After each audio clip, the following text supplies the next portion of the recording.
હું બપોરે દવાખાને હતો અને ડૉક્ટરને મેં કીધું મને તું ગમે એમ કરીને 2:30 વાગે મને અહીંથી છૂટો કરી તો મેં કીધું મેળ પડે. એ તો મને કહે તમે 2-3 દી દાખલ થઈ જાઓ. મેં કીધું દાખલ નથી થવું. મને કે ક્યાં જવું? મેં એક જગ્યાએ પ્રોગ્રામમાં જવાનું. મને કે આવી પરિસ્થિતિ છે ને પ્રોગ્રામમાં જવું? તો મેં કીધું બાપુ હમણાં તમે 9,000 તમે લીધા, ઓલા રિપોર્ટવાળાએ લીધા, ઓલે લીધા, મેં 25,000નું ગાંઠલેટ કર્યું. મેં મારે જે લેવા જ જવું જોઈશે ને, મારા ઘરે જ્યાં સાફખાનું છે. તમે આ જાતા કરો તો મેં કીધું ન જવું. કોઈ છોડતું જ નથી. ગાયોના ને કૂતરાના ને બેનું દીકરીઓના નથી મૂકતા, એ અમને મૂકે? એટલે બધાને પૈસાની ભૂખ ઉઘડી છે.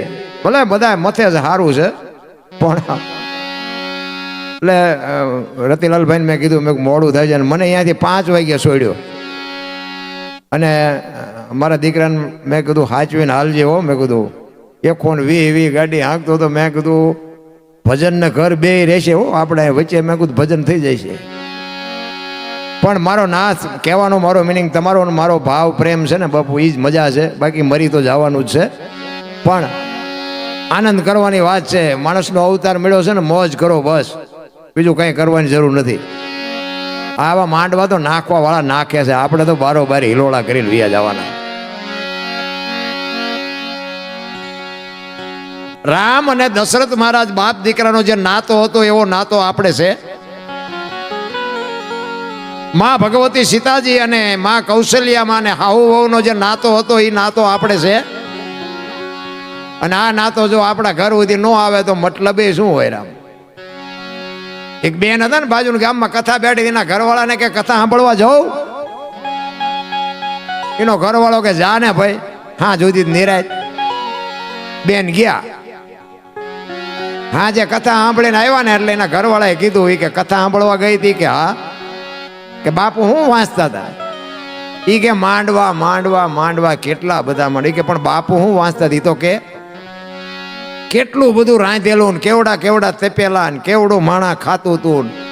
એ કે પણ બાપુ હું વાંચતા હતા? એ તો કે હું ઈ તને પૂછું. મોટા મોટા સગડોળ ને મોટા મોટા LED ને મોટા મોટા ફોટા પાડવાના મશીન ને.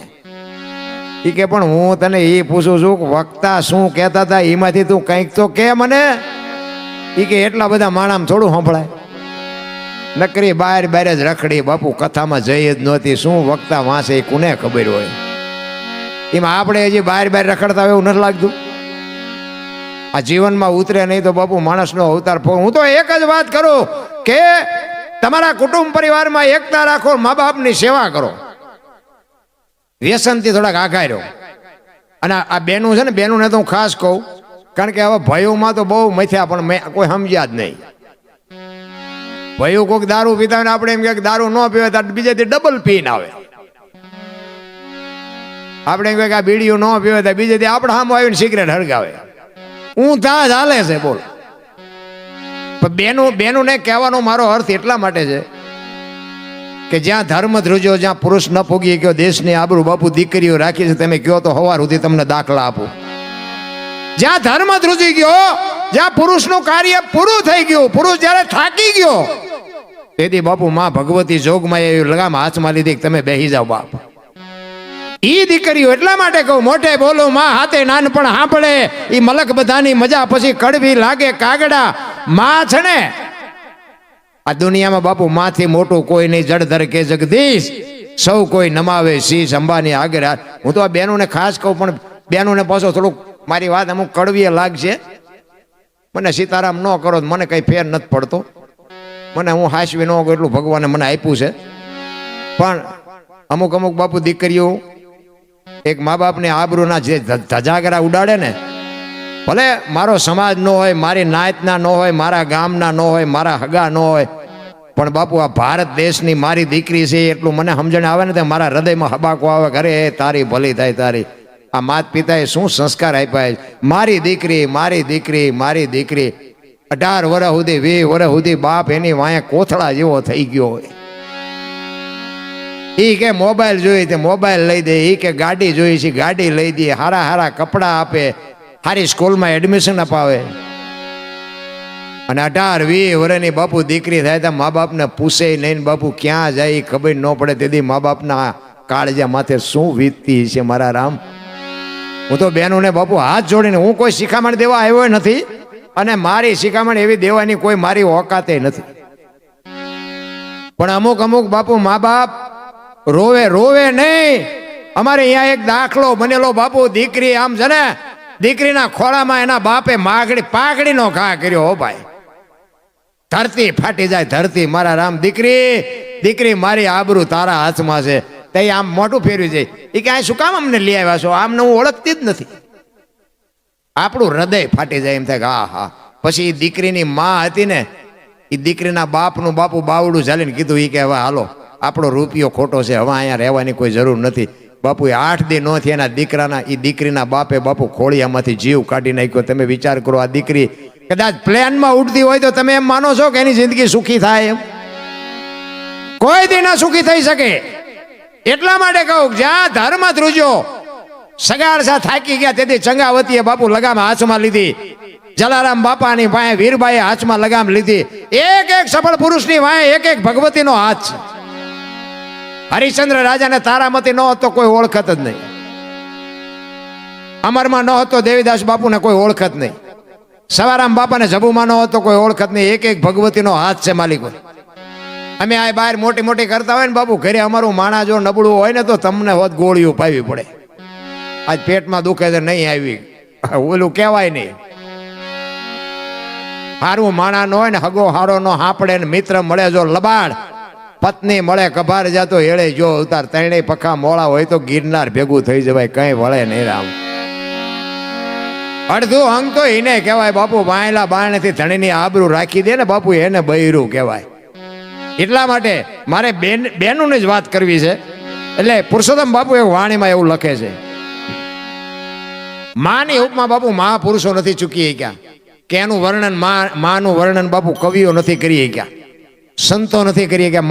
માં મળી નહીં માં ત્યાં સુધી પરમેશ્વર પશુ રહ્યો. બાપુ અખિલ બ્રહ્માંડના માલિકને, કૃષ્ણ પરમાત્માને એમ થયું કે માનો પ્રેમ કેવો હોય, એના માટે બાપુ દેવકીની કુખે જન્મ લેવો પડ્યો. બાપુ તઈ એને ખબર પડી કે માની મમતા શું હોય, માનો પ્રેમ શું હોય.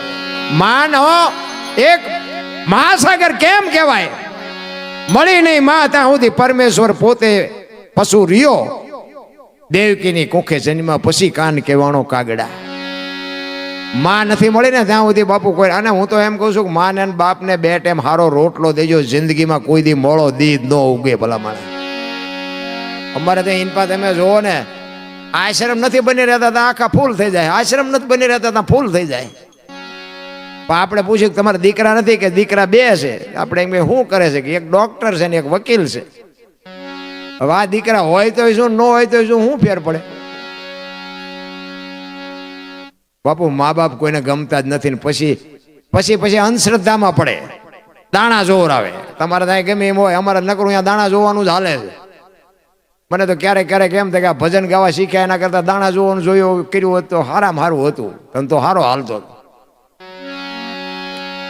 અંધશ્રદ્ધામાં બાપુ નડે કઈ નહીં, કાંઈ નડતું નથી. અમારી અહીંયા એક ભાઈ ધૂણતા હતા ને, મારી નાખું તોડી નાખું, આમ કરું તેમ કરું કહેતા હતા. એમાં એના ઘરના આવી જાય, એને ખબર નહીં બાપુ. ધમા હાણ બોલાવતો હતો. એ કે કોઈને મારવા તોડવા નથી, ઓલા ખાટલાને પાંગે તો તૂટી જાય. એ હાંથી દેના ગામને રિયો રવાડે ચડાવસ થઈ ગયા. માતાજી વી ગયા, એને ખબર જ નહોતી કે મારા ઘરના આવી જાય. હવે આપણા ઘરનું બૈરું માનતું નથી ને દુનિયાને તમે એમ કહો કે આમ છે ને આમ છે ને ફલાણું છે ને, હું આમ કરી નાખું હું આમ કરી નાખું. કઈ બને નહીં અને કઈ નડે નહીં. અંધશ્રદ્ધામાં બાપુ છે ને, હનુમાન ચાલીસા કરજો. તમને એવું લાગે ને કે કંઈક નડે છે તે હનુમાન ચાલીસાનો પાઠ કરી નાખજો, બધો મેળ આવી જાય. ગાયોને કંઈક આપજો, કૂતરાને આપજો, બેનો દીકરીઓને આપજો, મેળ પડી જાય. કઈ દાણા બાણા જોવડાવવાની જરૂર નથી. એટલે પુરુષોત્તમ બાપુ એને માની વાત કરે છે કે મારી માં તો મારી માં છે.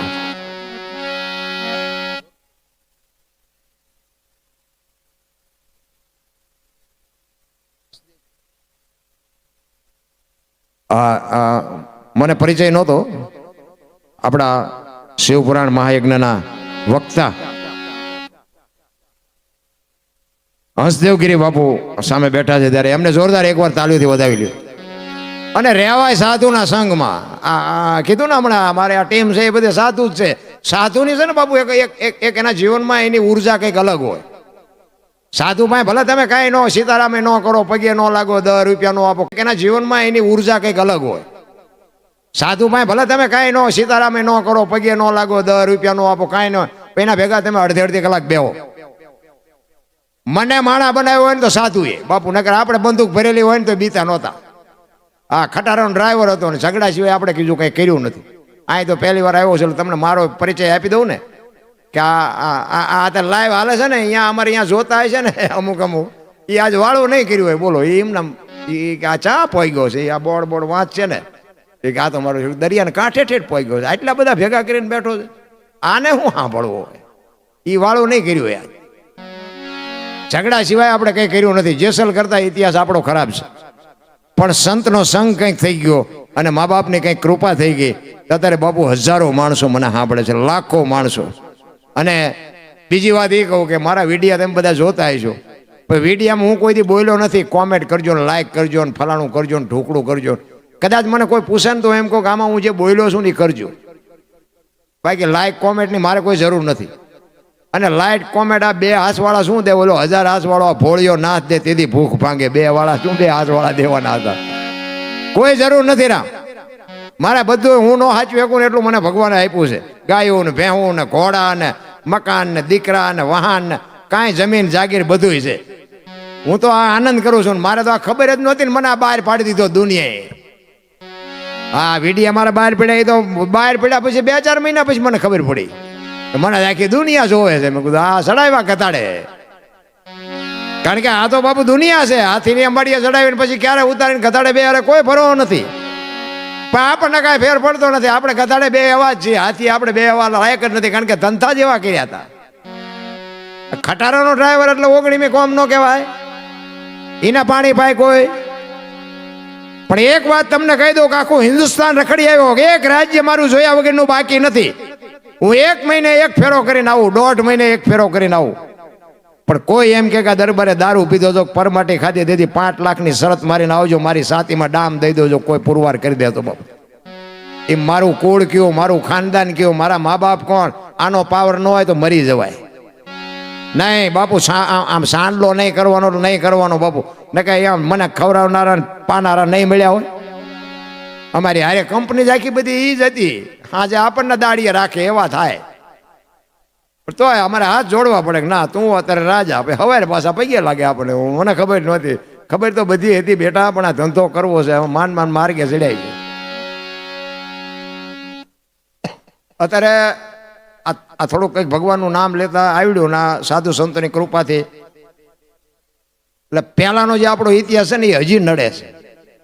અમુક અત્યારે મોઢામાં આંગળા ભરાવે.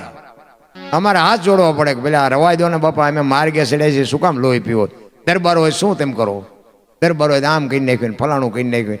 કીધું તમે મોડા ભેગા થયા ને કે આનું ટ્યુશન અમારે અહીંયા રાખવું પડે, તમે હું અમને શીખડાવતા હતા કેમ બજાય. પણ આ જગત બાપુ સુધરવા નથી દીધી. કચ્છનો બારવટીયો જેસલ જાડેજો જેથી બજારમાં નીકળે તેથી બારીઓ બારણા ફટોફટ બંધ થઈ જાય. એક રૂમની અંદર બાપુ માણસ અવાજ ન કરીએ કે ટાંકણી પડે તો અવાજ આવે, એવો જેનો પડઘો. અને સતી તોરલ મળ્યા ને હામા ગાંઠે બાપુ સંતમાંથી, બારવટિયામાંથી સંત બનાવ્યો ને પછી દુનિયામાં સતી તોરલ જાડેજાને કહે છે કે મારા કપડા નદીએ ધોઈ આવો. તેથી કપડા માથે લઈને જાડેજો જેથી અંજારની બજારમાં નીકળ્યો ને તેથી જે દુનિયા એની માથે વિતાડી છે ને એ તો બાપુ જેસલનો આત્મો જાણે છે. અત્યારે અમારી એ દશા છે, પણ હવે એ કરીને એવું નથી. નકર આ બગડે ને એ બગડે. અલા દુનિયાના ધોખા ધરવાની કોઈ જરૂર નથી રામ. એટલે પુરુષોત્તમ બાપુ એની જનેતાની વાત કરે છે, માની વાત. આ બહેનોને ખાસ હાથ જોડીને કહું, મારી વાત તમને સારી લાગે તો થોડીક ધ્યાનમાં લેજો કે ફેશન બેશન થોડુંક માપે રાખજો. કારણ કે દેહના પ્રદર્શન ન હોય. હું તો તમને હાથ જોડીને કહું છું, તમે તો એક શક્તિનો અવતાર છો. તમે ધારો તો આજે બાળીને ભસ્મ કરી દો એ તાકાત છે. અને હું તો ત્યાં સુધીની વાત કરું કે કોઈ સમય બમય બગડી નથી ગયો. આજે બાપુ જનેતાને જો એવો પાવર હોય ને તો આજે ગોપીચંદ ને ભરતરી જેવા દીકરા જન્મે અને ગંગા સતી પાનબાઈ જેવી દીકરી જન્મે. કોઈ સમય મને તો એમ થાય સમય જીવે એવો જ હવે આવ્યો. અત્યારે સમયમાં શું ઘટે? લગ્ન થયા તેથી આવા માંડવા નહોતા ભાડ્યા લગ્નમાં. અત્યારે જોવો કથાઈઓમાં માંડવા આવા, આ ગાડલા